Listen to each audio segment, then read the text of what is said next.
what is the main concern for families in Israel?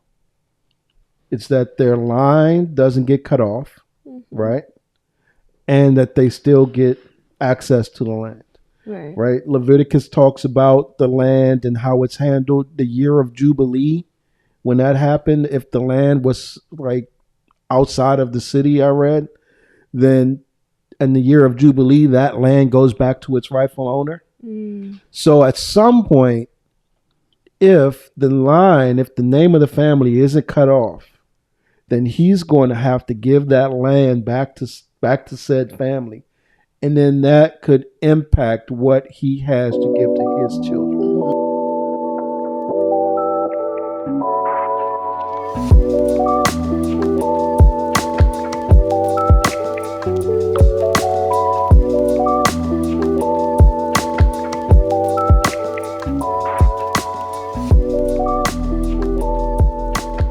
All right, what is going on, XYZers, XYZ Nation? We're back. The next episode of Generational Scriptures in your area, on your iPhones, on your TV screens, all up in the YouTubes. This is what we do.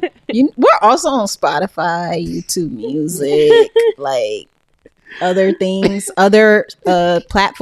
All platforms. So shout out to everybody else listening on other things, because it's not just YouTube. Yeah, we all like to listen to our voices and not see our faces. Yeah. Cool.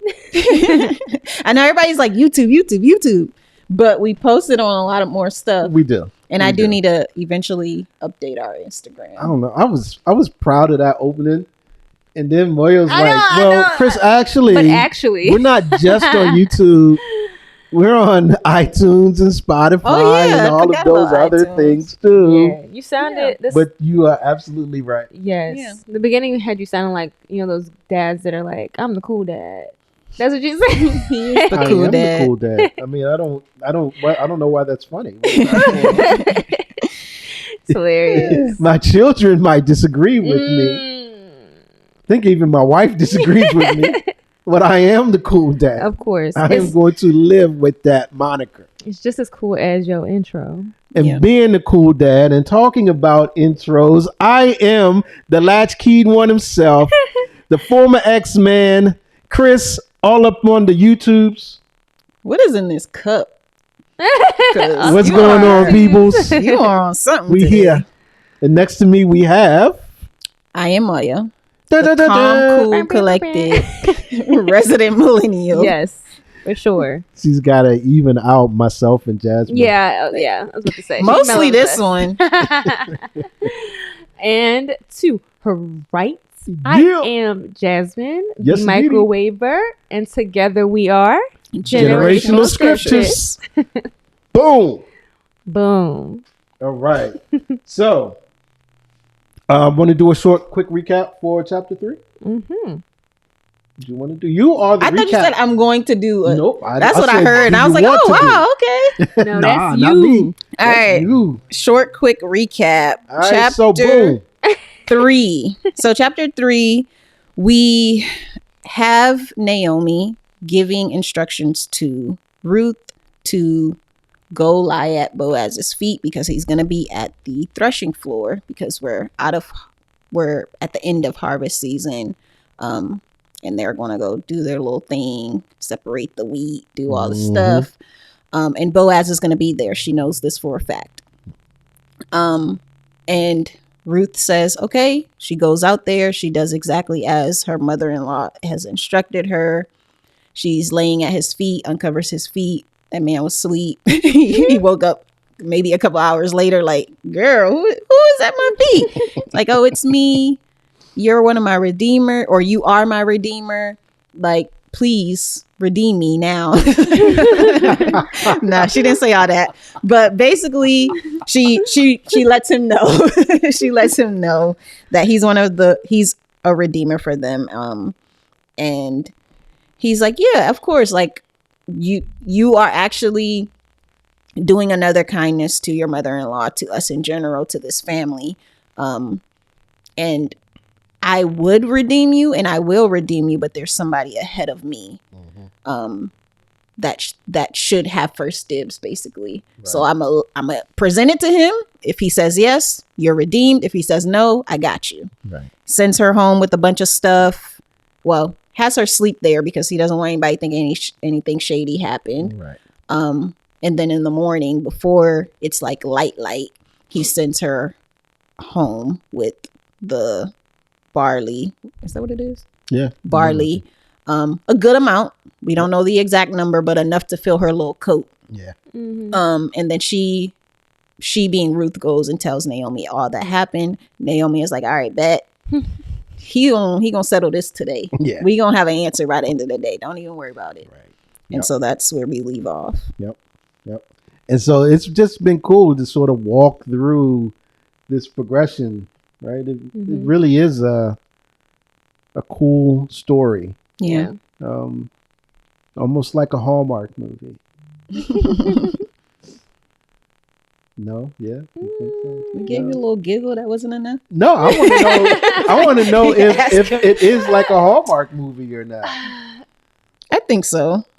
It's kind of cheesy. Yeah. But you see the message at the end. Right. Okay. It reminds me of Touched by an Angel. Okay. That's what the first thing that came to my mind when I was thinking. It's like there's like these weird, like very cliche kind of issues that happen, and then it always works out in the end because the angels come and talk to them. Right. Huh. All right. And yes, I do appreciate the affirmation with the laughs and the giggles. Lets me know that I just don't say stuff, and maybe you all out there will laugh and giggle too. I was about to say it's landing with our audience. That's the hope. All right. So again, we had you do the recap. We were also asking you to read first. Okay. Ms. Moyo. All right. Ruth chapter 4, verses 1-6. Now Boaz had gone up to the gate and sat down there. And behold, the Redeemer of whom Boaz had spoken came by. So Boaz said, "Turn aside, friend, sit down here." And he turned aside and sat down. And he took 10 men of the elders of the city and said, "Sit down here." So they sat down. Then he said to the Redeemer, "Naomi, who has come back from the country of Moab, is selling the parcel of land that belonged to our relative Elimelech." Y'all give me this name every time. Every time. All right. So I thought I would tell you, this is verse 4. So I thought I would tell you of it and say, "Buy it in the presence of those sitting here and in the presence of the elders of my people. If you will redeem it, redeem it. But if you will not, tell me that I may know, for there is no one besides you to redeem it, and I come after you." And he said, "I will redeem it." And Boaz said, "The day you buy the field from the hand of Naomi, you also acquire Ruth, the Moabite, the widow of the dead, in order to perpetuate the name of the dead in his inheritance." Then the Redeemer said, "I cannot redeem it for myself, lest I impair my own inheritance. Take my right of redemption yourself, for I cannot redeem it." Man. So we see now that Ruth and Naomi have sort of left the scene. We see Boaz coming in. And how do y'all think of his actions? I thought that was very weird that the land came first, like how he presented it, instead of like presenting it as you're redeeming Ruth and Naomi. But is that customary? Yeah, like is that what they do normally? Yeah. Okay. And I think Chris kind of alluded to it in the previous episode about the land, because now we have the 12 tribes. Everybody has their land divided, and there's a law, and I should probably pull it up. But in Leviticus, they talk about a law about how you buy the land if your brother can't afford it, or in this case, the widow is selling it. And so in order to keep it in the family, you sell it to a relative or a redeemer. So that's what's kind of happening here. But it was kind of shady that Boaz is like, "Yeah, get that land." Because now it sounds like you don't want it. Because why not say it from jump so he has all the information? Right. Right. It just seemed like he was doing it in a roundabout way. And that's why I was like, maybe this is just how they do it. So it's not shady, but it sounded shady. Yeah.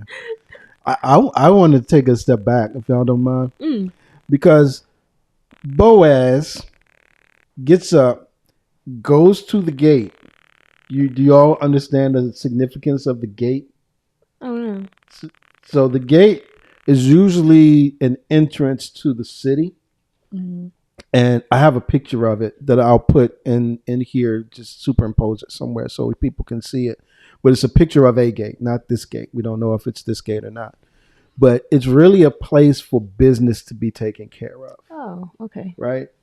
This is like, because it's the entrance and the exit. So anybody and most of your traffic from people coming in. So just think wherever it said that Ruth went out to the fields and then she came back to the city. She probably came through this gate to get back into the city because it was walled off. Okay. And what they would do is they would hold court there. There would be civil things that were taken care of there, judicial things that were taken care of there, rulings that were given there. And we're seeing some of that here. But so Boaz goes to this gate and I mean, he sees the other dude and he's just like, hey, bruh. Remember, it's Morris Chestnut. Yo, my guy, you need to come take a seat real quick because we got some stuff we need to handle. And he just comes over and he sits down. Mm-hmm. And then it's like he sees the elders and he's like, hey, yo, elder folks. Y'all too. Y'all 10 of 10. y'all. 10 of y'all. Yeah. Oh, wait, go. We only got 6. Go call some 4 of them and y'all come. It's like he's taking charge of this whole thing. Yeah. And everyone is listening to him, to what he needs to have happen. Mm-hmm. I thought that was so interesting. I also was wondering if that talked about his being called worthy and the respect that he has. Yeah. And again, furthers my idea that when he rolled up and stepped off the camel, that he deserves some theme music. Oh my goodness. What is the theme music? Don't know. Some Lear or something that they had back then, but it just shows that he's in charge. So I thought that was interesting. So it's just like I don't want to lose the fact that he's coming and he's really taking charge and standing on business, as people say nowadays, right? And then too, like he brought all of the elders around to make it official, or did he bring all the elders around to put pressure on the Redeemer? Like, what was the intention? In order to, to me, it seems like he's basically I want to say lawyer, but like he's standing in for Naomi to sell her property. And in order for them to make it official, you need witnesses. You can't just, it can't just be a handshake deal between the two of us. So they need witnesses to basically say, yes, that's what happened. Yeah. Okay. I look at it as like a legal proceeding. Yeah. Okay. Right? Where I need to have someone who's going to uphold the decisions, the rulings, or even like when you go to a notary public, like they're going to sort of notarize what was done in this proceeding. Yeah. And so I don't know that if he was trying to put pressure on this other Redeemer or just to really get it out that, bro, you going to do this or you not? Yeah, it has to be official. And it's going to be official. Yeah, right? I think if he would have redeemed it himself without this guy can come back and say, hey, it wasn't yours to take. Right. But now in front of everybody, I'm asking you. Right. Okay. Yep. That makes sense. And then, so, again, I don't know, like, the custom. I guess it could be true.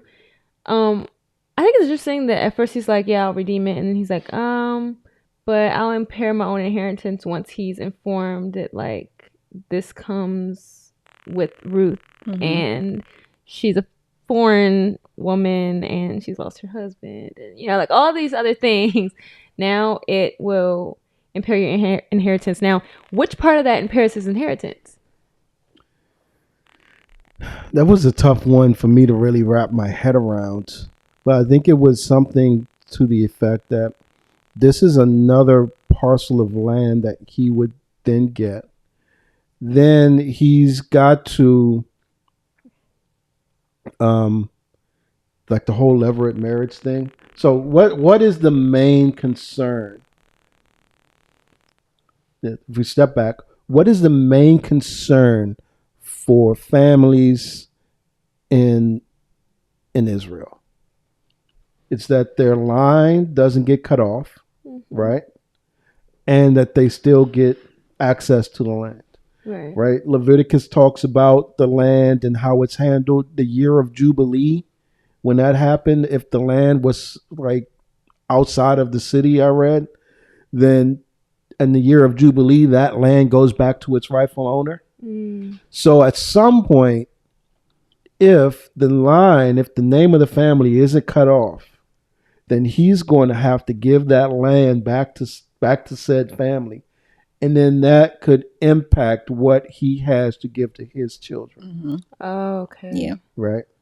Because the reason, so it is interesting that he starts off to me, and let me know what you think about this. I'm going to backtrack a little bit. He starts off to me saying that Naomi has this land that she's selling. I don't think Naomi could sell the land. It's not really hers. It's Elimelech's. Right? Land ownership at that time was predicated on the male. Yeah, but I think the way I was seeing is she's selling it in order to live out the rest of her days. So okay, the fact that Naomi is selling it is, oh, I can buy this land for her. Once she dies, it's mine, because there's going to be no one to redeem it after that. It becomes mine. There's no more in the year of Jubilee, somebody's going to come take it. No, this is my land now for my family. So he's like, oh, come up. Like, I'm going to get a new piece of land to divide amongst my family. But then when you throw in Ruth, it's like, oh, that means she can have children. I have to then become her redeemer. I have to procreate with her, and her child now has that land for himself. So I'm purchasing that land, but not even for me. Yeah. So I'm giving money, and then I'm not really gaining anything if I have to have a child with her. Right. I hear you. But again, I don't think that Ruth has the authority to sell the land. I think it's a weird way of saying that she is giving up rights to it, that she is that she can't hold on to it, that she realizes that someone else is going to take it over. Because just think, if she could sell the land, then sell it and live, right? But why? I could say sell it and live, but I think she doesn't want her family's name to die. No, she doesn't. So, I don't think she does either. Yeah, so that's the reason why she's not just selling it and letting it go. Yeah. If she has, I think if it wasn't for Ruth, that would have been what it was. And I think that in the beginning, Naomi was kind of okay with that. That's why she said, God has taken everything. I'm empty. She's not going to have anything. Her lineage is done here. So again, I hear what you're saying. But the lineage isn't predicated on Ruth. The lineage is predicated on Elimelech. Yeah. Which is why Boaz says that it's land from Naomi, but if you get that land from Naomi, Ruth comes with it, and she's young enough to have children, and then the land would revert or be for her children if she had it. But it's going, her first child is now it's the heir for Elimelech. It keeps that line alive because it is the heir to Mahlon, which we'll find out later, right? Who is the child of Elimelech. So Elimelech would have passed this down to Mahlon, who would then have passed this down to his children if he had any in the 10 years they were married. So, yeah, I get it. I just don't know that in that time period that it was within the rights of Naomi to say, I'm going to sell this parcel and take money from it. A matter of fact, I don't know if it was right for And maybe it was. But I just don't know if she had that authority because of the way everything was really male headship set up. So that means that Boaz had the authority.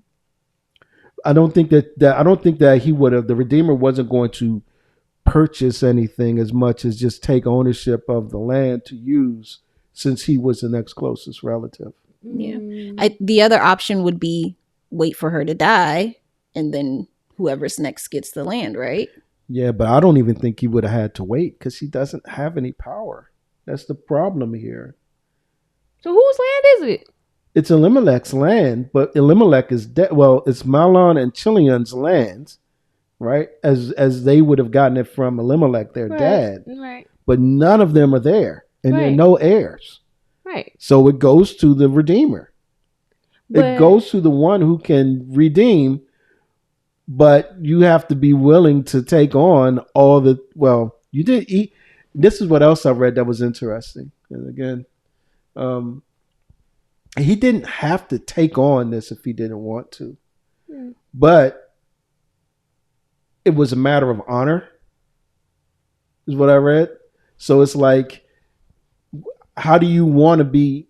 What's your name looking like up in these streets? This Redeemer, if he just sort of takes a land and leaves Naomi and Ruth as people who would have been supported by this land and just does them dirty, then it would just look bad on this guy. We never really get his name, right? Okay. So it's just something to look into in terms of the way land holding was done during that time, and when it says that she was selling the land, what does it really mean when you see that word selling? And also the fact that, just as was mentioned, he starts with the land, and then the guy, he was like, sure. Yeah. Because for him, it's easy at that point. Yeah. He's like, I'm just getting more land. That's why I don't think she's selling it, because I don't think he has to pay anything for it. It's just like he now brings it into what his holdings are, what his assets are. Yeah. Yeah. I think going back to the whole honor thing, I think that even if he's not giving her money, because you're mentioning Naomi, there's still, to me, an idea that you're going to take care of her because you're taking the land from her. So she may stay on that land for X amount of time, and you have your workers work the land, or however that works. But eventually she'll be gone and it'll just be ours. Maybe, but I don't think he had to do that.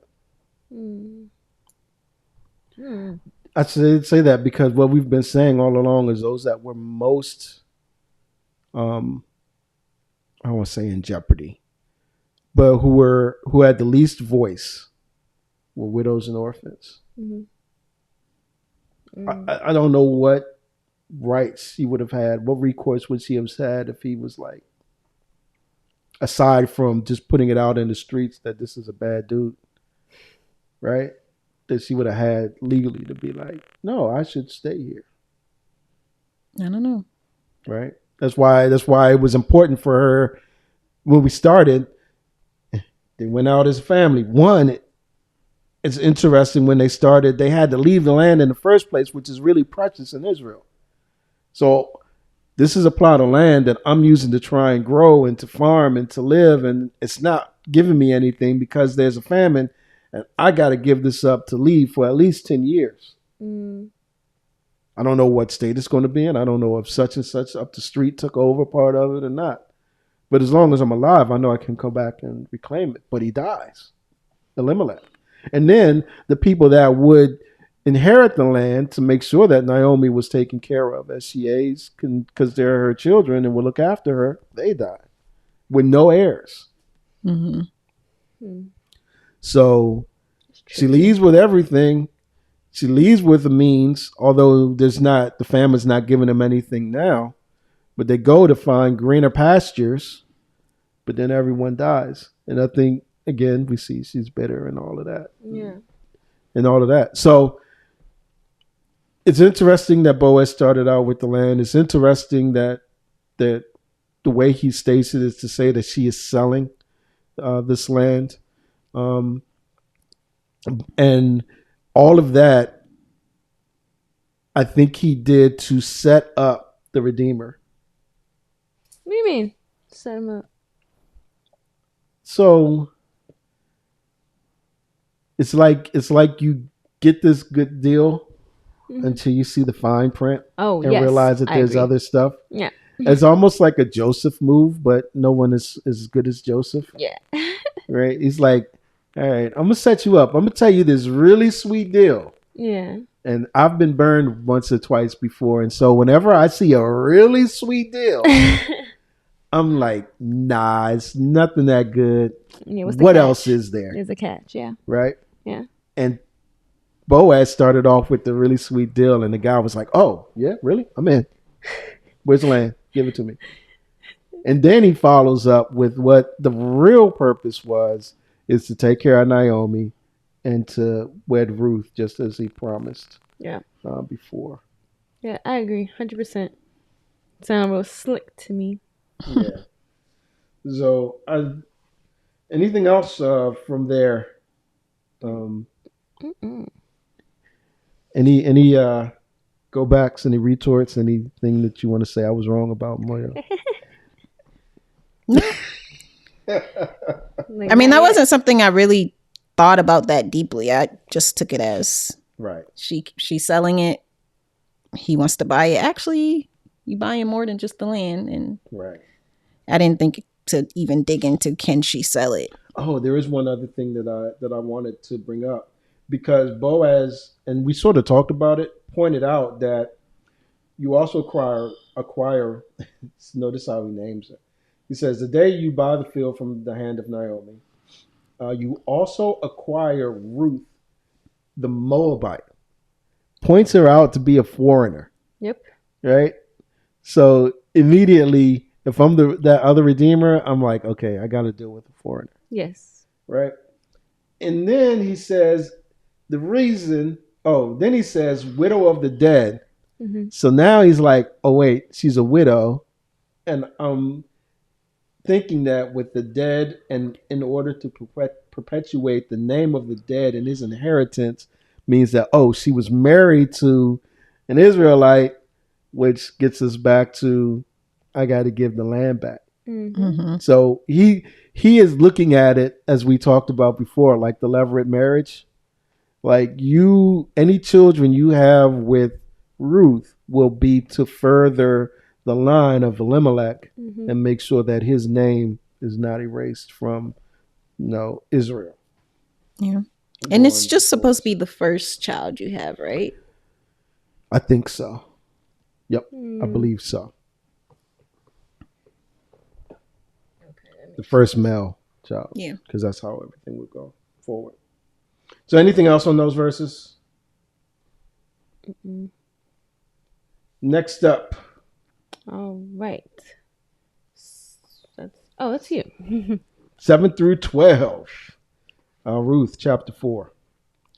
Now this was the custom in former times in Israel concerning redeeming and exchanging. To confirm a transaction, the one drew off his sandal and gave it to the other. And this was the manner of attesting in Israel. So when the Redeemer said to Boaz, buy it yourself, he drew off his sandal. Then Boaz said to the elders and all the people, you are witnesses this day that I have bought from the hand of Naomi all that belonged to Elimelech and all that belonged to Chilion and to Mahlon. Also Ruth the Moabite, the widow of Mahlon, I have bought to be my wife, to perpetuate the name of the dead in his inheritance, that the name of the dead may not be cut off from among his brothers and from the gate of his native place. You are witnesses this day.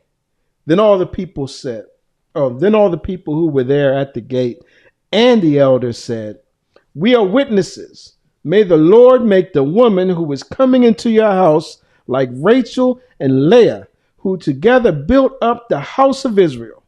May you act worthily in Ephrathah and be renowned in Bethlehem. And may your house be like the house of Perez, whom Tamar bore to Judah, because of the offspring that the Lord will give you by this woman. Mm. All right, there we have it, folks. It's official. It's official. We have a match. See, Yeah. and now I thought so. Like when you guys were talking about like whether Naomi has like a hand in it because she's like she doesn't have the authority to like sell and all that. Honestly, I was just thinking that maybe Boaz, because he is the man that he is just serving as the intermediary, and like he's just like the representative coming on behalf of Naomi, because of just like the way he's presented himself thus far. I just felt like that's as simple as it was. And then and it also, again, the author of this book is just very clever in their wording. When it says, "Oh, you are witnesses this day that I have brought from the hand of Naomi that all that belonged to Elimelech." So we're still acknowledging that the land is his, but it has then exchanged hands in a sense. It's now in the hand of Naomi, but I have claimed it to give, like, I don't know, like it's hard to explain, but I still feel like she has to have played a role, to even that she's being acknowledged here, instead of just saying the land bought from the hand of Elimelech, Right. I thought that's very interesting and specific. Yeah. And then acknowledging and all that belonged to Killian and Mahlon as Yeah. well. Yeah. I think that's been Boaz's sort of, I don't want to say play. Yeah, but play all along, Yeah. right? That it wasn't, he was willing to look out for Naomi, right. right? I think that's always been in the forefront of his mind, that he was always willing to do that. So he's going into this not just thinking that, it's all about me and what I can get. I don't know about marriages back then, but I hope he really liked and loved Ruth. Yeah. It seems like he did, right? Yeah. Because she was just like, spread your wings over me. And he was like, yes, I will. If the other guy won't. Yeah, right. I will if he won't. If he won't. But it's always seemed to be this thing with him that I'm really trying to look out for Naomi and all of that. In their best interest, for sure. Yeah. Which again, I don't know. There might be something to this Boaz guy that everybody talks about. Yes. What else stood out to you all about this? For me, verse 7, when the author, whoever's writing this, is like, now this is the custom in former times in Israel. Whoever's reading this must be foreign. Like, why are we taking off our sandals? Yeah. So I don't know if it's foreign or if the writing of this happened after this custom had expired or Stopped. gone away or stopped. You Dissipated, know what I mean? Yeah. Because it's like he's telling them what they're going to see in the next verse. Yeah. And what the significance of it is. Yeah. Right? It's also interesting that the custom is just the drawing off of the sandals, when previously, if you said no, it was like this harsh, gotta spit in your face and embarrass you. And now it's like, no, he can just freely take his sandal off and hand it and say, you go ahead. Yeah, it's interesting, but this isn't. Yeah, I guess it is kind of similar. It's more similar to a levirate marriage than I thought. Yeah, that's a good point. Yes. But it's not exact. I don't.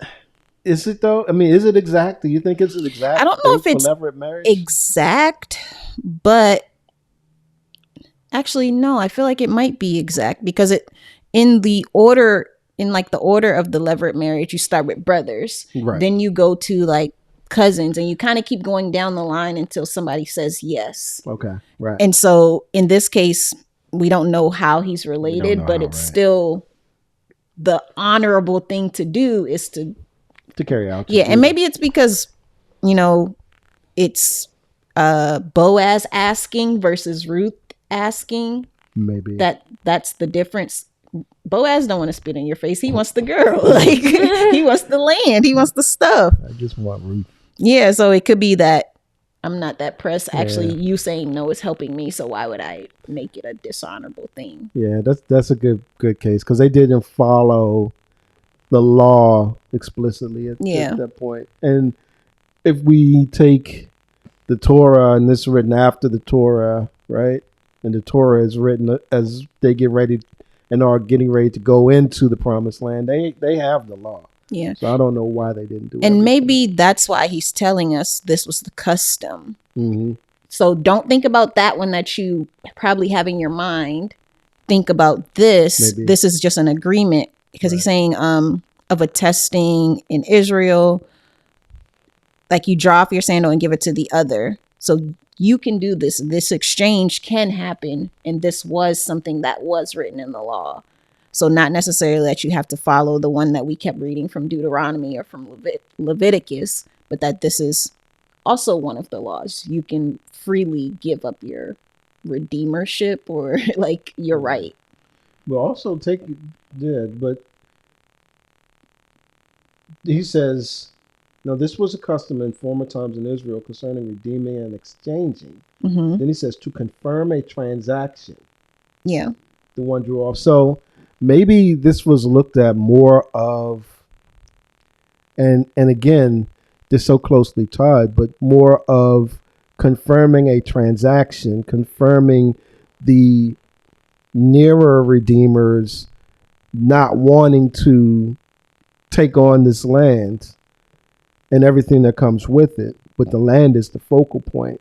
And so it's just that transaction that is transpired. Of him like freely giving it. Right. And maybe it's not necessarily the leverage thing all the way. Maybe it's just really a land transaction. Yeah. When you look at, so I just looked at the NIV and it was talking specifically for land redemption, property redemption and transfer. So verse 7 says, like, now in earlier times in Israel, for the redemption and transfer of property to become final, one party took off his sandal and gave it to the other. This was the method to legalizing transactions in Israel. So that's more specific. Yeah.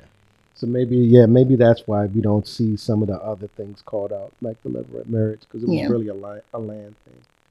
Yeah. All right, cool. I was going to bring that up too. Nice. Did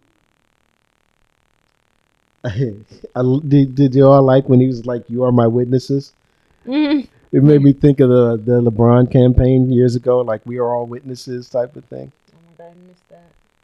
So okay. Yeah, I don't know what you're talking about. I'm not hip. All my sports people, y'all know. He was in Cleveland at the time, second time around, I think. But yeah, so anything else stand out? I mean, the blessings. Oh yes. I do want to talk about the blessings. What do we think about the blessings? We get some familiar names in the blessings, don't we? Yeah. Yes. Which is nice. Yeah. They're speaking to her being fertile and reproducing and making a plentiful family. Yeah. Right. That's how I took it. Yeah. And one thing that stuck out to me is that she had gone 10 years without having a child after being married. Right. So now there needs to be a blessing pronounced on her. Yeah. It could be I don't know if that sounded harsh or not. It wasn't meant to sound harsh, but it would help, right? That the Lord is looking over and after her to have children. Yeah, because we don't know. We don't know. It's been 10 years and nothing happened. We don't know why it didn't, but, there weren't any offspring from that in their marriage. Yeah. So I thought that was cool. Did you all pick up on whose house that they said they... Perez. Yeah. Tamar and Judah, baby. Judah. And that's not necessarily levirate because Judah wasn't a part of the line that should have slept with Tamar. They still call him out as like, but he did have an heir, and we want the same for you. Yeah. And because I don't know if he had, because and remind me, when we looked at Judah's story, I think it was 38 of Genesis. Mm-hmm. Judah's wife had passed, right?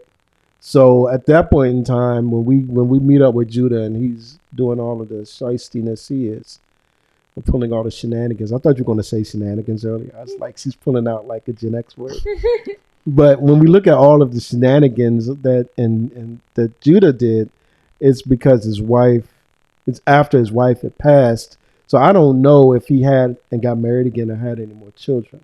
All that we know of at that point is Shelah, and then Perez and Zerah. I think the twin, right? Mm-hmm.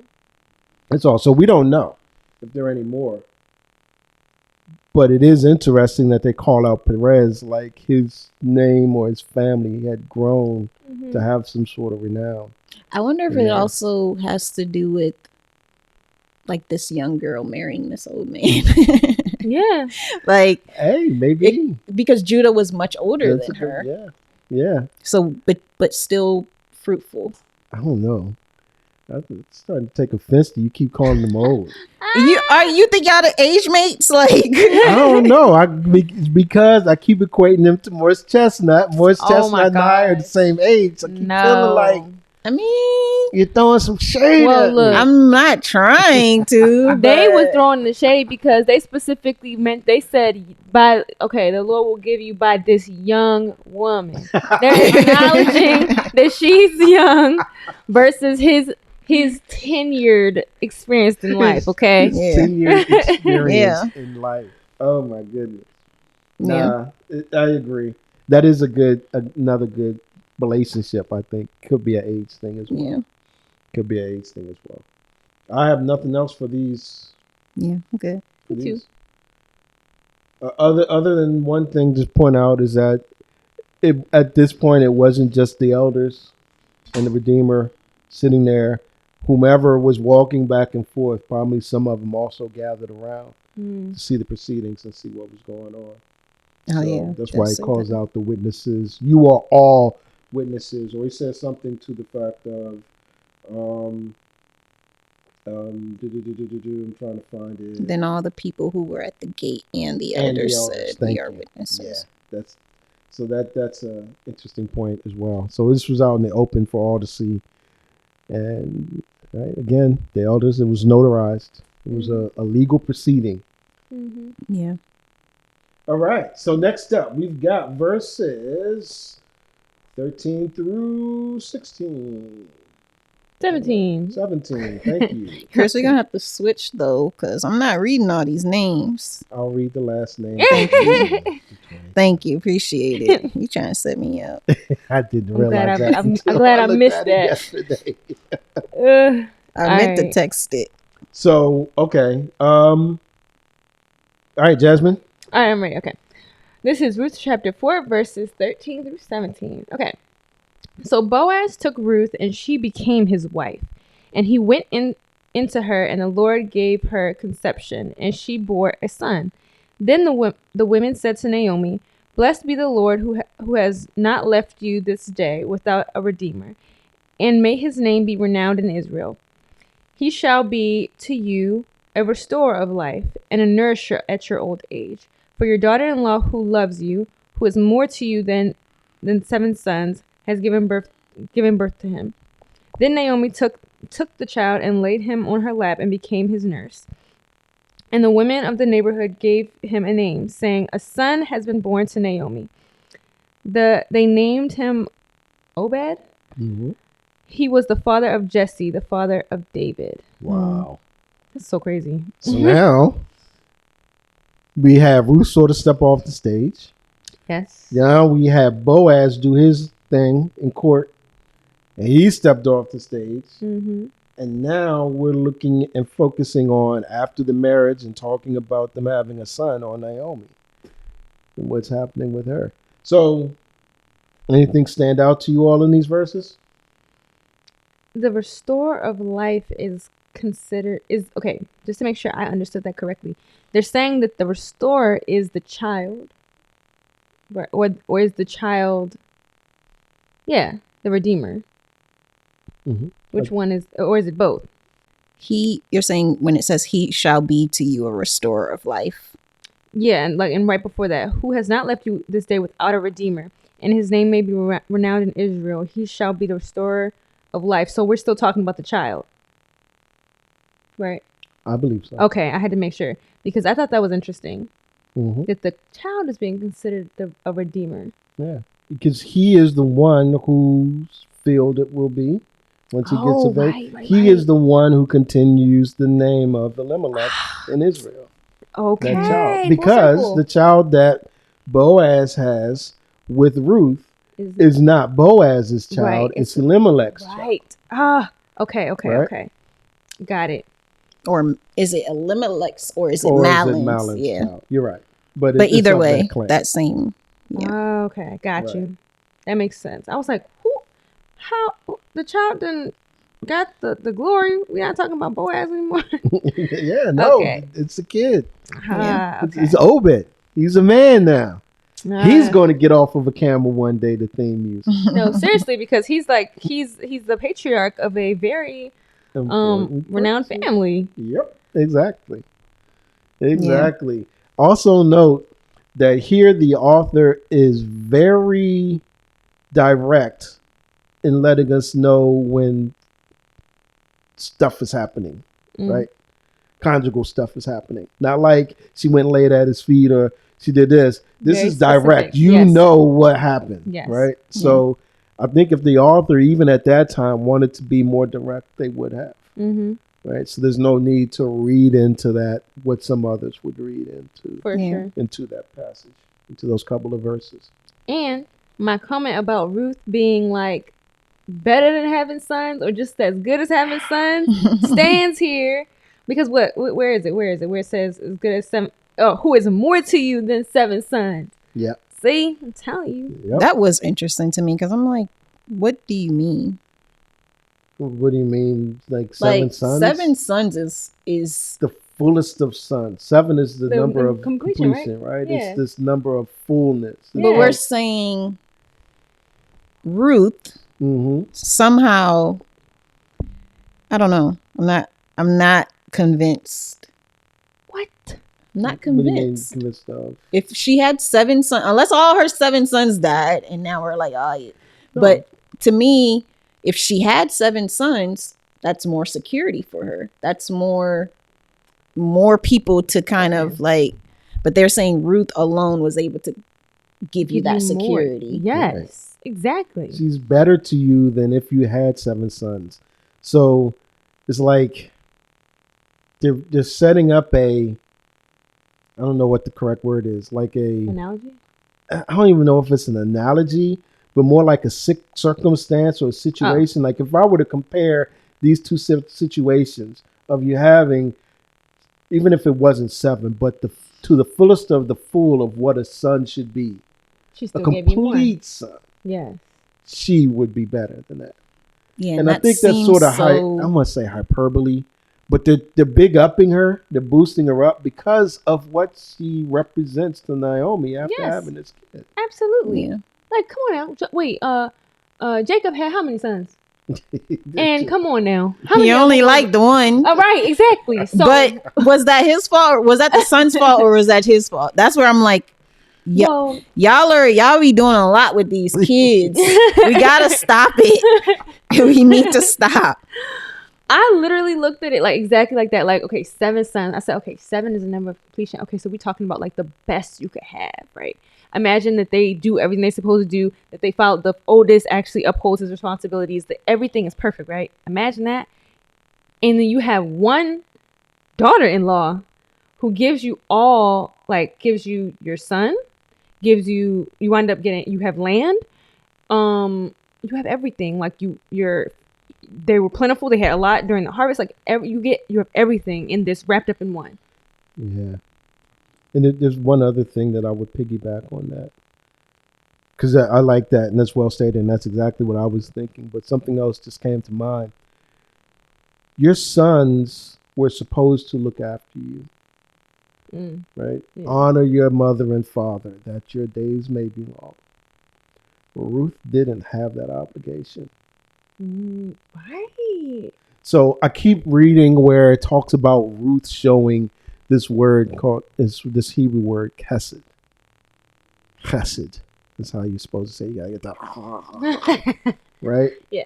This chesed, and it's like this faithful love, this love that sticks to you regardless of the ups and downs, this love that sticks to you when it's not because of anything that you're doing. So you start when I see this, and as we're talking about this, I think back to chapter 1 where Ruth was like, Naomi, excuse me, was like, no, you all should leave. You all need to go home. Go home to your mother's house. Go home to your gods. I'm just going to drag you down. I have nothing to offer. I have nothing to give. There's nothing that you could get from me or while you're hanging with me. Mm-hmm. Orpah's like, deuces, I'm out. But Ruth is like, no, I'm stick with you. I can't remember it, but where you go, I will go. Where you lie, I will lie. If you go down, I'll go down. Your God will be my God, right? Mm-hmm. And to me, that's that faithful love, that loyal love that she is saying that she has for Naomi. And I think that's also part of what Boaz saw, that faithful, that loyal love that she has. Yeah. You know, it's like blood is not always thicker than water. It's like they're not necessarily, that's not her biological daughter, but it's a choice. It's like, you know, family, friends, or the family you choose, or whatever the sayings are, you know, you decided, you made a conscious decision to stick beside her. Mm-hmm. You didn't have to, you had no legal obligation, you had no familial obligations. It was strictly your choice, and she did it, like you said, faithfully. Yeah. She followed everything that her mother-in-law told her to do. Yep. And she could have bounced. Like she could have. Yep, she could have been out. And okay, while I'm continuing to think, I want to take that one step further, because that's the same love that the Lord has for us. Yeah. The same love that the Lord has for Israel. Mm-hmm. He didn't call Israel or call Abram knowing that he would create Israel and knowing that Israel would come from the seed of Abraham because they had anything to offer, because they were going to be upright all the time, because they were going to do good, because they deserved any of it. Mm-hmm. It was just a loyal love that he was willing to give. He hasn't called any of us in Christ because of anything that we've done, because we've been good, because right? It's this loyal, this faithful love. Yeah. And if you want to see pictures of that, you look at one, Christ, who came and died, as you know, the Father and the Holy Spirit in Christ worked out our salvation. But then in the Old Testament, you can go and look at Hosea. Because Hosea was told to go and marry a prostitute who kept running away, and God kept telling him, no, you go back and get her. You see how you feel? That's how I feel towards Israel. But he still loves them. Yeah. He still wants them near. He still shows favor to them by having a remnant and pulling them out of all of their exile positions. When you read through the prophets say, and they usually are announcing bad news, thus saith the Lord. And then when it ends up, there's still some sort of retribution or something looking forward that says that I'm going to call a remnant of Israel back to myself. So I kept looking and I kept seeing that word, and I'm like, I don't know if I see it. I don't know if I get it. But now that we talked about this, it really sort of set in with me. So, all right, I talked a lot. It's good stuff, though. Yeah. So, Kesset. All right. Anything else? Is it weird that they named Obed, it seems, as opposed to Boaz and Ruth naming him? You mean the townspeople? Yeah. I couldn't find a real definition to Obed. I mean, it seems like this should be the definition: a son who has been born to Naomi. Is that the meaning of his name? I don't know if it, but I mean, just the fact that the townspeople named it seems like the women. So first off, it seems like the women bought the child to Naomi, which one I thought was interesting. But then it says, and the woman of the neighborhood gave him a name. So they actually named him too? I don't find that strange, though. No, That's why I'm asking. I just wanted to see what y'all take was. I don't find it strange per se, but I didn't even find it strange that like the townspeople bought the child to Naomi, because I look at it like it's like a surrogacy. That's kind of how I look at like how the way that the handoffs happen. Like after a child is born, like the child, they will put them in, if the parents went to another room, the child goes to the family. You know, like that's not your child. That's not your child. You know, it's not the child of Ruth and Boaz. It's Naomi's son. You know, so like I just looked at it as like a normal handoff. I don't know, especially and then the neighborhood naming a child. I feel like that kind of happens now. Yeah, you know? Really? Mm-hmm. Like people give you nicknames, and like, you know, this side of the family might call you this. These people call you this. They could have gave him another name. We don't know, but so true story. I hijacked my daughter's middle name. Me and my wife, we agreed on a middle name for my daughter. You changed it. I changed it. Dang, that's trifling. That's the power we have as dads. That's the only power we have as names. Oh my God. How'd you do that? I was about to because say. they asked me what was supposed to go on the birth certificate. They didn't do that for us. They gave me a piece of paper and I filled it out myself. Nope, not in our case. What? She was like, why is her middle name Renee? Because it sounds like Reynard, my middle name. Oh my gosh, that's crazy. Oh, you'll be in trouble. I'm like, I got in trouble. Oh, you did? It's like, but it's still her name. Right, but that's her name now. So, oh well. Exactly. Could have changed it if she wanted to. But no. She likes Renee. See, that's a prime example. Like, you know, even the parents picking the name is like cool and all. I mean, it's your child, you know, whatever. But I mean, like, being up to the wife, like, oh yeah, I'm gonna pick this, or being up to the husband, or being up to like the grandparents, and like sometimes you name them after like your grandparents or your friends, and like that. To me, that just still feels like a community selection of a name, right? Even when they give you like name suggestions, like I think this sounds better than this. Before I came to America, the only name I went by was Princess, and literally all of my school books, all of my like documents in Nigeria said Princess, but that's not on my birth certificate. My parents did not give me that name. And when I went back to Nigeria and people were like, oh, Princess. And I'm like, who are you? Who are they talking to? and so like they would come up to me and like, you don't know your name? I'm like, that's not actually my name. And so I tell them my real name and they're confused. Like, no one ever called you that. Right. Huh. And so people give names like that. Okay. And I think especially in our culture, like the funeral I went to yesterday, they call him Sir Cool. Mm-hmm. Because he's like this cool guy, and so everybody calls him Sir Cool, and so that's just his name. And my dad has a name like that. They call him, well, the English translation is Cold Water because everybody likes him. He doesn't like to rub people the wrong way. He forgives easily. Everybody just wants to be a part of him. Oh, that's dope. So everybody has like that kind of like, so they'll give you a name based on your personality or like the circumstance, but it's not necessarily your name. Interesting. Yeah. I'm pretty sure everybody, like, I don't know anybody who actually doesn't have one. Everybody has a name that's not on their birth certificate. That's just what everybody calls you. That's interesting. Yeah. I feel like we need names like that now. You already do. What are you? The latchkey one, the millennial. I'm the millennial, the microwaver. You're the resident millennial. Yeah. Well, keep that. Yeah. I don't know. I feel like I want another name now. We'll think about it. I don't know. Okay. But anyway. All right, cool. Yeah. That's interesting. Yeah, that's it's interesting to know and to why'd I close this? We're not done. Oh. We got a couple more verses. Right. Speaking of names, actually. Right. Okay. Thank you. That's the segue. I was over it.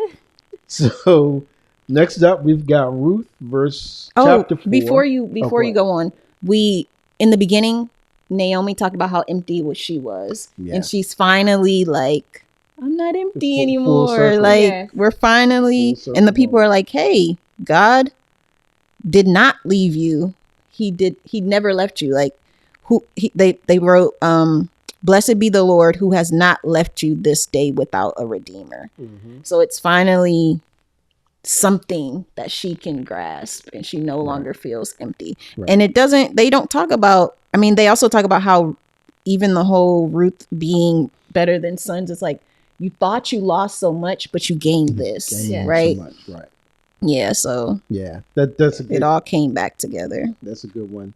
It almost it's the bookends to the story, which is why when we read this, we're like, okay, it's done, because it's a fitting end. To the whole story. That's why I was confused. It's not like, over yet. Random. Well, these last couple of verses. So if we're done, let's read them real quick. Chapter 4 of Ruth, verses 18 to 22. Now these are the generations of Perez. Perez fathered Hezron. Hezron fathered Ram. Ram fathered Aminadab. Aminadab fathered Nahshon. Nahshon fathered Salmon. Salmon fathered Boaz. Boaz fathered Obed. Obed fathered Jesse. And Jesse fathered David. Yeah. I think this is interesting because why are we using Boaz's generation as opposed to Elimelech? Yeah. Very good question that I don't have an answer to. Very good question. Maybe we should take that in our wrap up as something to look up. Write it down. But you realize here they didn't say, if we look above, it doesn't say anything about it being Elimelech and Naomi's son. It just says Naomi's son as opposed to Ruth's son.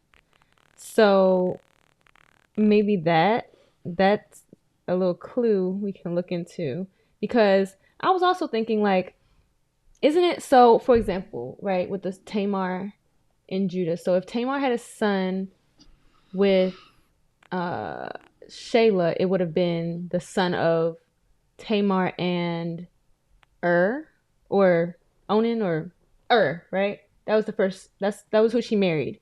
Yes. So it would have been his son no matter what. Same if she had a son with Onan, it would have been son. Supposed to be.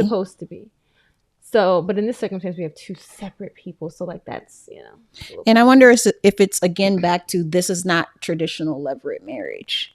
This is something different. This is an agreement. And it doesn't seem like the lineage is being carried the same way. Yeah. Yeah. And I just looked back at the lineage of both Matthew and Luke. And both of them have Boaz, right? Goes Perez, and instead of putting Elimelech in there somewhere, it goes Perez to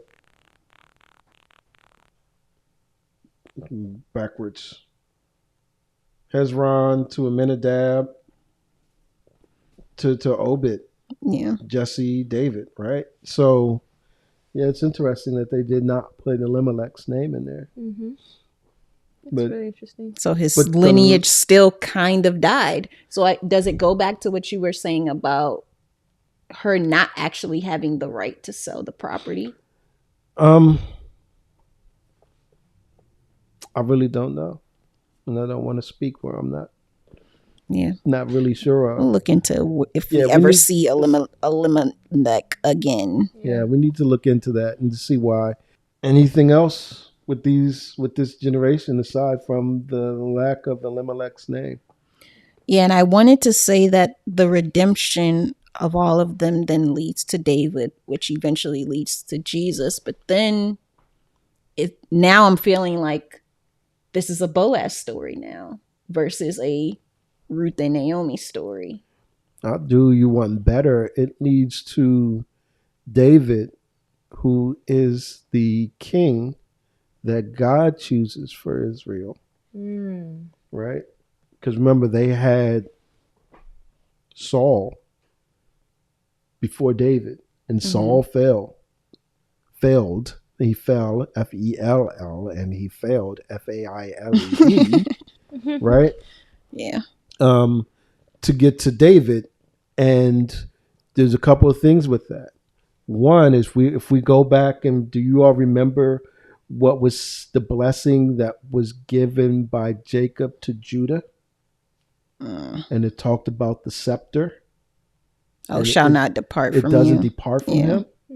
So part of that is going to be, I believe, this establishment of the king who God puts in place, which is David. David is also the one who God creates a covenant with that says that you will never leave this throne, meaning that your people will always sit on the throne of Israel. And we understand that and why David is so important in lineage is because it ultimately leads us to Jesus.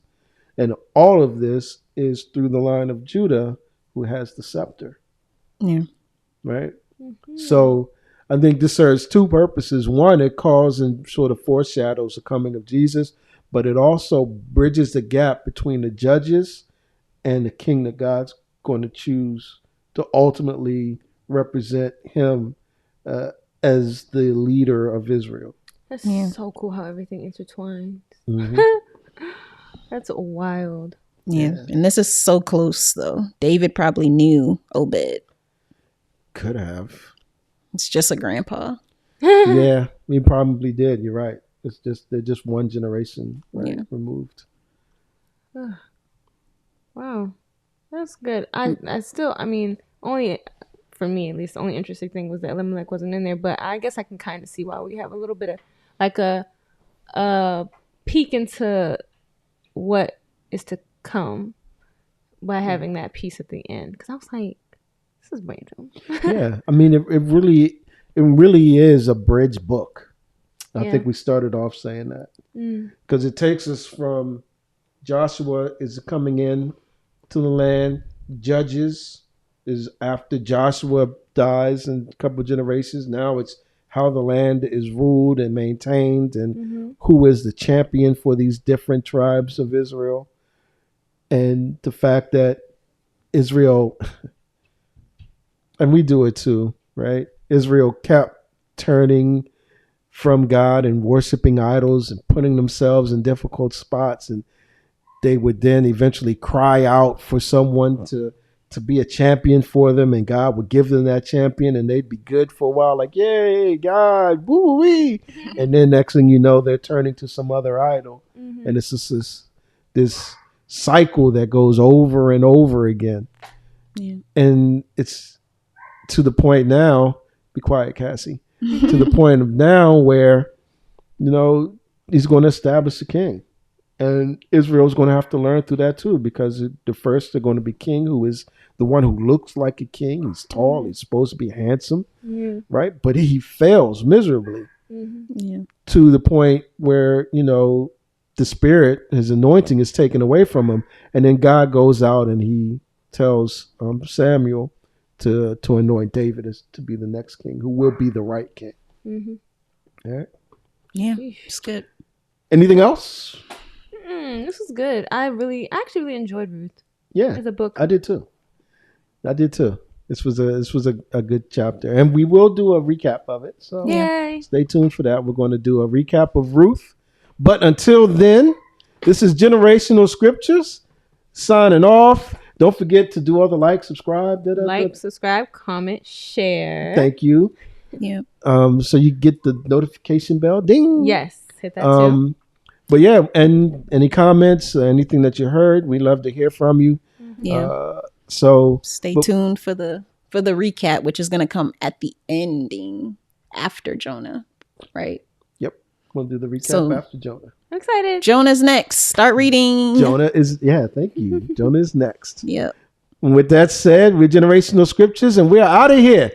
Deuces. Bye.